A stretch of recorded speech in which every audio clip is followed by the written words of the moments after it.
এক মিনিট থামো। হয়তো আজকে এই বাক্যটা শুধুমাত্র তোমার জন্য। ঈশ্বর তোমাকে কিছু বলতে চাইছে।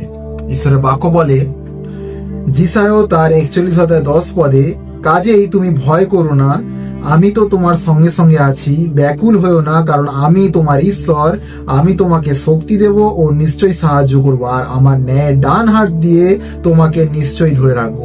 হালেলুয়া। প্রভু আজকের দিনে তোমাকে বলতে চাইছে, তুমি ভয় করো না। আমি জানি না তুমি কোন পরিস্থিতির মধ্যে আছো বা কোন সমস্যার মধ্যে তুমি আছো, কিন্তু আমি যেটা জানি সেটা হচ্ছে প্রভু তোমাকে বলতে চাইছেন যে প্রভু তোমাকে বলছে তুমি ভয় করো না, তিনি তোমার সঙ্গে সব সময় আছে। তাই আজকের দিনে একজন খ্রিস্ট বিশ্বাসী হিসাবে তুমি ভয় করো না, কারণ প্রভু তোমার সাথে আছে, প্রভু তোমার পাশে আছে, প্রভু প্রত্যেকটা মুহূর্ত তোমার সঙ্গে সঙ্গে আছে। তিনি বলছেন যে তুমি আজকে থেকে ভয় ছেড়ে দাও।